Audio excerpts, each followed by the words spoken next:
Winter did not arrive that year with a single great storm. It came quietly. At first it was only frost clinging to the grass at dawn, then the ground hardened just enough that hooves began to sound different when cattle moved across the pasture. By the time snow finally fell, it was thin and dry, drifting sideways in the wind rather than piling up on the land. Most men in the valley were not afraid of snow. They were used to it. What they feared, the few named it. What followed after the snow stopped falling, the wind, it came down from the high country, without warning, without rest. Day after day, night after night, it crossed the open ground, pulling warmth away from anything that stood in its path. It slipped under coats, through boards, between cracks no one had noticed before. The cattle did not collapse all at once. They grew quieter. They stood longer. Without lying down, they ate more slowly. Some stopped moving unless they had to. Few would still be standing at dusk, and begin by morning, not buried in snow. Not torn by predators, just still by midwinter. Men began to count losses, not dramatic losses, just steady ones. Cow here, steer there, enough to notice, enough to worry. The strange part was this. Most of those men had done everything they believed was right. They had built solid barns, thick walls, tight doors. Some even added extra boards when the cold deepened. The air was warmer than outside, at least at first, but warmth did not last. Moisture gathered on the walls. Breath hung heavy in the air. The floor stayed damp, no matter how much straw was thrown down. Coats grew wet, hooves softened, and once an animal became wet in that kind of cold, it did not need much wind to finish the work. What puzzled them most was that the cold itself did not seem extreme. The thermometer, when someone had one, did not show record lows. The snow never reached the bellies of the cattle. Feed was adequate. Water was broken free each morning, and yet the animals were failing. What none of them fully understood, at least not yet, was that winter was not killing. Cold, it was killing with loss of heat, loss of energy, loss that happened quietly, constantly, every minute the wind touched exposed hide. Cow can endure astonishing cold if she is dry, fed, and protected from moving air. But take away her ability to hold warmth just a little hour after hour, and the body begins to burn itself just to stay standing. That is how winter wins. Not with violence, but with patience. On the edge of the valley, one watched this happening and chose not to act. At least not right away. He did not add walls. He did not close gaps. He did not build bigger. Instead, he stood still. He watched how the snow drifted across the ground. He noticed where it piled and where it never stayed. He followed the way dry grass bent long before the wind itself could be felt on the skin. And slowly a different question formed in his mind, not how do I make this place warmer? Why does the warmth keep leaving? The question, simple as it sounds, would lead to shelter that did not trap heat, did not burn fuel, and did not fight winter head on. It would do something far quieter. It would stand in the right place at the right angle and let the wind pass by without taking what mattered most. In a season when survival was measured one animal at a time, that difference would be enough. Most men in the valley believed they understood cold. They could feel it in their fingers. When metal burned the skin, they could see it in ice forming along water troughs. They measured it in breath that froze midair and fell as crystals onto wool coats. Cold was visible. Cold could be prepared for. Wind was different. Wind did not announce itself with numbers or depth. It did not need snow to be deadly. It did its work silently, stripping warmth away without ever lowering. Temperature on a thermometer. A man could stand in still air at 10 below zero and endure it. That same man standing in a steady wind could be broken in minutes. The cattle felt this more than any human. Their bodies were built to survive winter. Thick hides, heavy muscle, fermentation chambers that generated heat from within, but all of that strength depended on one fragile condition.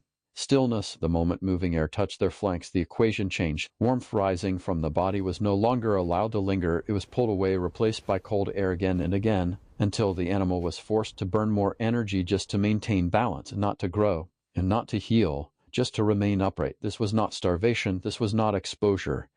It was erosion. Hour by hour, wind erased what the body produced. Men noticed the signs, but misunderstood the cause. They saw cattle turning broadside to the wind, heads low, tails tight against their legs. They saw them refuse to lie down, even on thick straw. They assumed the animals were simply cold, and so they closed doors, sealed barns, stacked boards. But inside those tight shelters, something worse happened. Air stopped moving entirely. Moisture from breath and manure collected. Walls sweated. Floors stayed wet. Hair coats absorbed dampness, collapsing their natural insulation. A dry cold could be survived. A wet one could not. The barns became traps. Outside, the wind stripped heat away. Inside, moisture prevented heat from being held. Either way, the animal lost. What few people understood at the time was that wind does not have to be strong to be lethal, it only has to be constant. Even a light, steady flow across the body increases heat loss far beyond what still air allows. This is what modern science would later call wind chill, but no one in the valley needed a formula to see its effects. They saw it in cattle that ate well but still wasted away, in animals that stood through the night and never lay down again, in herds that survived heavy snowfall yet failed during clear, windy weeks. Winter was not attacking head-on. It was pulling heat faster than it could be replaced. And the cruelest part was this. Most shelters made the problem worse. They focused on temperature instead of movement, on thickness instead of direction, on walls instead of air. Only one man began to suspect that the real enemy was not the cold itself, but how freely the wind was allowed to touch living bodies. He did not think in terms of insulation, he thought in terms of flow. Where did the wind come from? Where did it speed up? Where did it slow down? And more importantly, where did it leave behind stillness? That question would change everything, because if warmth could not be created, perhaps it could be kept from being taken. The man's name was Elias Ward, though few in the valley paid much attention to it at the time. He was not the oldest hand, nor the youngest. He did not own the largest herd, and he did not arrive with money to burn. He came west with what many others had, a small number of cattle, borrowed tools, and the belief that hard work alone could solve most problems. That belief lasted exactly one winter. By the time spring arrived, Elias counted his losses solely animal at time, not because the number was large, but because each one had failed in a way he could not explain. They had been fed, they had shelter, they had water, and yet they were gone. He did what most men did after a bad season. He looked for something to fix. He walked the length of his barn, pressing on boards, checking for gaps. He considered adding another wall, another layer, another door, but lumber was scarce. Nails were harder to come by, and Elias had learned something more important than thrift during that winter. More building had not saved the cattle. So he did something that looked to others like hesitation. He waited. While neighbors raised higher walls and sealed tighter doors, Elias spent his days outside. He stood along fence lines with his collar turned up, watching snow move across the ground. He followed the way dry grass leaned before the wind arrived. He noticed where drifts formed and where bare earth were. Even after heavy snowfall, he watched cattle when they were not being driven, where they chose to stand, which slopes they avoided, how they turned their bodies without being forced. Most of all, he noticed where they relaxed. It was never in the warmest-looking places. It was never where walls were tallest. It was where the wind seemed to hesitate, behind a low ridge along the leeward side of a timber stand, near a rise that meant the air just enough to quiet it. Elias began to understand something that no barn had taught him. Animals do not seek heat. They seek relief. Relief from pressure. Relief from movement. Relief from the constant pulling away of warmth. One afternoon he stood for nearly an hour watching snow slide sideways across the pasture. It did not fall evenly. It curved. It lifted, it thinned and thickened as it passed over the land. The wind was not random. It followed shape. That realization stayed with him longer than any plan for new construction. Elias stopped like a builder and started thinking like the weather. He did not ask what materials he needed. He asked where the air wanted to go. And slowly, without drawing a single line on paper, a different kind of shelter took form in his mind. One that did not fight winter with mass or fire. One that did not trap warmth and moisture together. One that worked with the movement of wind, rather than against it. At the time, he did not call it a design. He did not call it a system. He only knew that if the wind could be made to pass by instead of pass through, the cattle might finally be allowed to keep what their bodies already produced. The next step would not involve more lumber. It would involve turning something that already existed. Elias did not begin with a plan. There were no measurements scratched into wood, and no sketches pinned to a wall, and no moment where he stood back and announced that he had found the answer. What he had instead was a growing certainty that most shelters failed because they were built as if winter were a solid thing, something that pressed inward evenly from all sides. But winter was not solid. It moved, and the movement mattered more than the temperature. For several days, followed the wind across his land. The way tracker followed footprints. He walked the same ground at different hours in different conditions. He stood where the air felt heavier, where it seemed to slide downward, where it lifted and skimmed instead of cutting straight through. He learned quickly that the strongest wind was not always felt at the highest points. In some places it accelerated as it dropped into shallow draws. In others it thinned and broke apart after crossing rise higher than a man's chest. The land was shaping the wind long before any building ever could. That was when Elias realized that his mistake the first winter had not been weak walls or thin boards. It had been placement. The old barn sat square to the open valley, its doors facing the wrong direction out of habit rather than understanding. Each gust entered cleanly, swept through, and exited with the warmth it had found inside. No wall could stop that, but perhaps wall could redirect it. The idea was simple enough to feel almost disappointing. If the wind always came from the north and west, then shelter did not need to be strong everywhere. It only needed to be strong where the wind struck first, and open where the wind had already spent its force.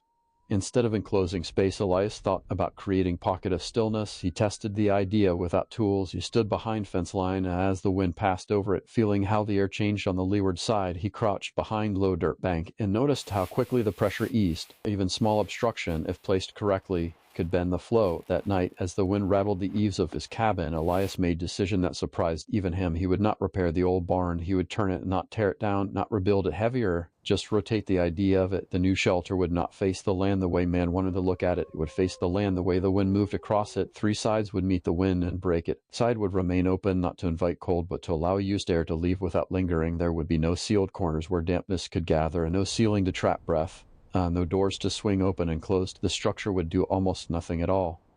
And that, Elias believed, was exactly what made it work. By the time he gathered his tools, the invention already existed, and not on paper, but in orientation. When Elias finally began to build, the work itself looked unimpressive. There were no heavy beams hauled in from afar, no thick airtight walls, no careful joints meant to seal every crack. A passing stranger might have mistaken the shelter for something unfinished, or abandoned halfway through. But every piece stood where it did for a reason. The shelter rose on slight rise of ground, not the highest point, but just enough to avoid pooling moisture. Elias aligned, deliberately turning its back to the northwest, the direction the winter wind came from more often than not. That side received the first impact. Instead of tall, thin walls, Elias built them low and broad, using rough boards backed with packed earth. Height mattered less than surface area. When the wind struck, it did not punch through. It was forced upward, sliding along the face of the wall and losing speed as it rose. This was the first principle of the shelter. Do not stop wind. Make it climb. As the air lifted, it thinned. Pressure dropped. By the time it reached the roof line, it had already spent much of its strength. The roof itself sloped away from the wind, angled just enough to guide air upward and over, rather than allowing it to curl downward into the space below. Crucially, the roof was not sealed tight. There was space near the ridge, intentional space, where warm, damp air could escape. Warmth was allowed to leave slowly, and moisture not allowed to stay. On the opposite side, facing southeast, the shelter remained open, not wide and not inviting. Just open enough. This opening was never meant to face the wind. It faced away from it toward the direction where air pressure naturally dropped after passing over the structure. Inside, the air settled, a movement slowed. Stillness formed. The cattle understood this immediately. They entered the space without driving, without force. They arranged themselves shoulder to shoulder, bodies forming their own barrier. The shelter did not hold them. It gave them place where the wind no longer took from them. There were no doors to slam shut.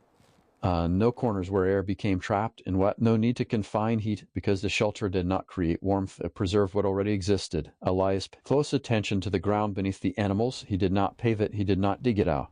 Instead, he allowed deep bedding of straw to accumulate naturally, adding dry material regularly but never stripping the base layer away during winter. This created surface that stayed dry on top and insulated beneath. Any heat generated by the cattle themselves was absorbed and released slowly instead of being lost to frozen earth. The entire structure worked as a single system. Walls bent, the wind upward, roof guided air over without trapping moisture. Open face allowed calm air to settle ground, reduced conductive heat loss. Orientation did the work that material never could. To someone accustomed to thick barns and sealed doors, it looked inadequate. To the wind, it was inconvenient. And that was enough. Elias never claimed the shelter was stronger than others. He only noted that after its construction, the cattle stood longer, lay down more often, and rose with less effort in the mornings. Energy stayed in the herd, and in winter, that is survival. The most important thing about Elias Ward's shelter was not what it provided. It was what it refused to do. It did not generate heat. It did not seal the cattle inside warm air. It did not promise comfort. Men who visited expected something else. They looked for stove, fire pit, some clever way of warming the space. When they found none, they assumed the shelter was unfinished. Elias never corrected them. He understood that winter punishes excess as much as punishes neglect.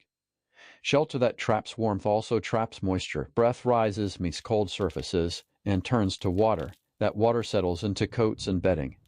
Once an animal becomes damp, no amount of insulation can fully protect it from the cold. Dryness, not warmth, was the condition Elias protected above all else. By leaving the structure partially open, he allowed used air to escape. Moisture did not linger long enough to condense. The interior neck felt warm, but it never felt wet either. and in winter that difference decides outcomes. The shelter also did not restrain the cattle. There were no narrow pens, no partitions forcing animals to stand where they did not want to be. The cattle moved freely in and out, choosing their own positions based on comfort and instinct. This mattered more than it seemed. Animals that are forced to stand in one place waste energy resisting stress. Animals can choose stillness, conserve it. Elias gave them that choice. He also did not attempt to overpower the landscape. The shelter was not placed at the highest point nor buried into the lowest. It sat where the land already offered small advantage and then asked for nothing more. Where other men tried to make winter behave, Elias let winter pass through without being allowed to take anything with it. In doing so, he avoided the most common mistake of cold weather building: overcorrection. Every added wall, every sealed gap, every trapped pocket of air increased the risk of moisture and stagnation. Elias understood that survival structure should reduce loss, not maximize control. The shelter stood quietly and changed through storms and clear nights alike. It did not need adjustment because it did not depend on delicate balance.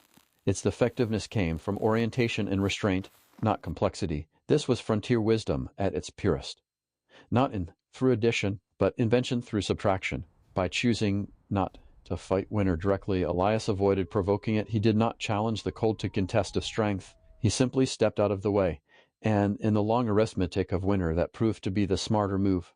Elias did not need instruments to measure the shelter's success. He watched the cattle. The first change was subtle enough that he almost missed it. On the coldest mornings, when the wind cut across the valley before dawn, a herd was already standing together inside the shelter, without being driven, without being gathered. They had chosen it. No ropes, no shouting, no prodding. The cattle entered the space on their own and arranged themselves the same way animals all do when they feel secure, broadside to one another, shoulders touching, heads turned away from the wind. They were not restless. In other winters, Elias had seen cattle pace in the cold, shifting their weight, stepping and stepping again, as if movement might somehow keep them warm. Here, they stood still. Stillness is not inactivity, it is conservation. When an animal stands quietly, its energy remains inside the body instead of being burned off in useless motion inside. Shelter, the cattle lowered their heads, chewed steadily, and let their own heat accumulate. They lay down more often as well. That was perhaps the clearest sign. Cattle do not lie down unless they feel safe. Lying exposes the body, increases surface contact with the ground, and makes rising more difficult. In deep winter, only an animal that trusts its environment will do it. Inside the windbreak shelter, they lay down anyway. The straw remained dry, stayed fluffed instead of slicked down by moisture.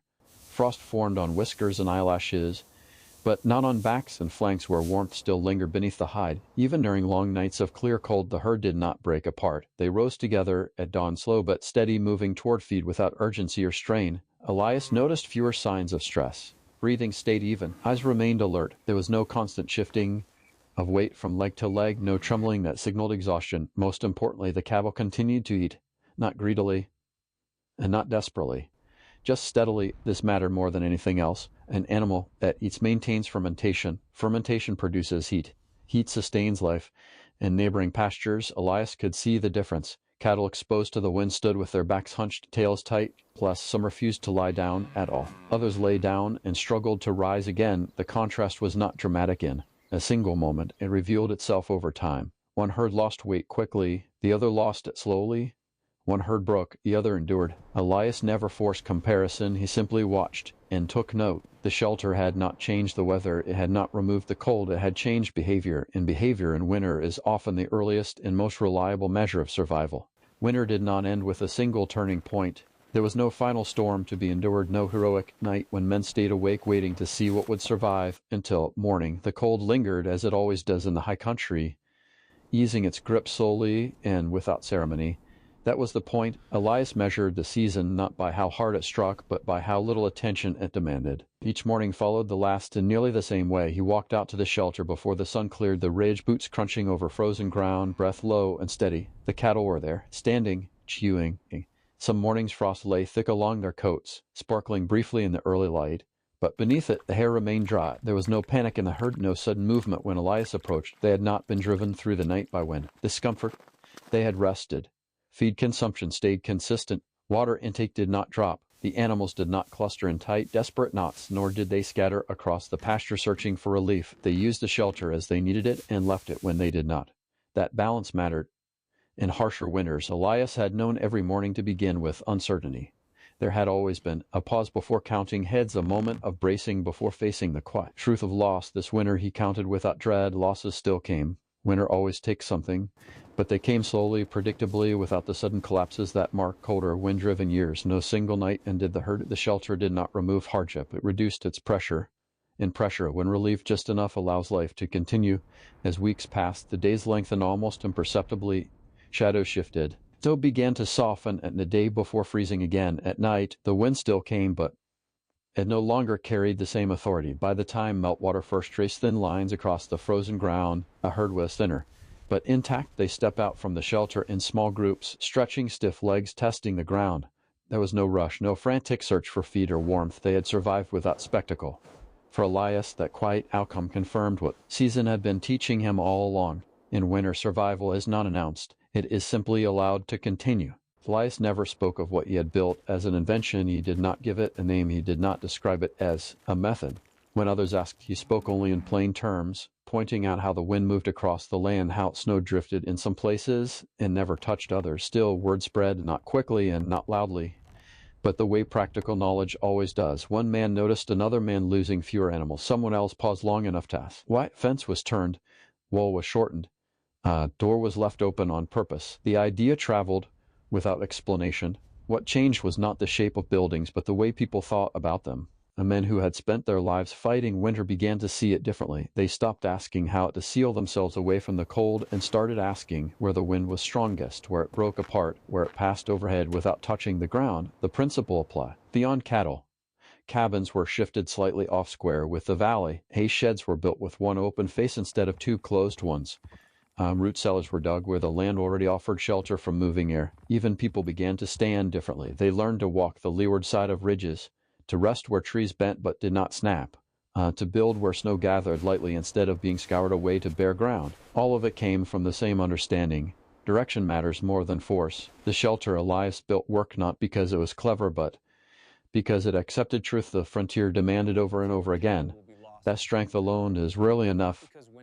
Endurance comes from alignment. By the time other winters arrived, some harsher than the last, the lesson had settled in. Fewer barns were sealed tight. More structures stood open on one side. Wind was allowed to move, but not through living bodies. The change was quiet. There were no declarations, no sudden shift in tradition, just fewer losses, and in the frontier, fewer losses meant survival. Looking back, it is tempting to frame this as ingenuity or foresight, but Elias himself would agree. To him, the shelter was not an answer. It was correction. Correction to the assumption that winter must be fought head-on. Correction to the belief that protection comes from enclosing and sealing. Correction that began the moment someone chose to watch instead of build. That lesson outlived the shelter itself. Wood rots, earth settles, structures disappear, but orientation remains. In the years that followed, Elias Ward never expanded the shelter. He did not add height. He did not thicken the walls. He did not try to improve what already worked. Each winter, the structure stood the same way it always had. Turned slightly away from the wind, open where it needed to be, silent in its purpose. It weathered storms without complaint. Snow piled where it always had. Gales came and went. The cattle learned the rhythm of the place, moving in and out as instinct guided them. Nothing about the shelter demanded attention, and that perhaps was its greatest strength. Elias understood something that many never do. Survival, rarely about creating more power, more strength, more resistance. Those things fail quickly when the season is long enough. Winter does not need to be conquered. It only needs to be respected. The shelter never tried to hold heat like treasure. It simply prevented winter from stealing it. It did not promise comfort, only balance. It acknowledged that living bodies already know how to survive cold. If they are not constantly drained by forces they cannot fight. That principle extended beyond cattle, beyond buildings, beyond even the frontier itself. Men who lived long enough learned to apply it elsewhere. They stopped pushing directly into the wind when traveling. They rested where the land already offered relief. They built their lives with an understanding of limits instead of to accept them. In time, the shelter age, boards loosened or slumped. Eventually it was taken apart for parts and firewood, as all things are on the frontier. But the idea remained, and not written down, not claimed. Just remember that sometimes the difference between loss and survival is not effort, but orientation, not stronger walls, not tighter seals, just standing in the right place at the right angle and letting winter pass without taking more than a must. If this story feels familiar, it may be because its lesson is older than the frontier itself. It belongs to anyone who has lived through hard seasons and learned that endurance often comes from choosing where and how to stand. If you value stories like this, stories drawn from quiet ingenuity, lived experience, and the wisdom of who survived by paying attention, then you already understand what this channel is about. These are not tales of conquest. They are stories of alignment, and there are many more waiting to be told.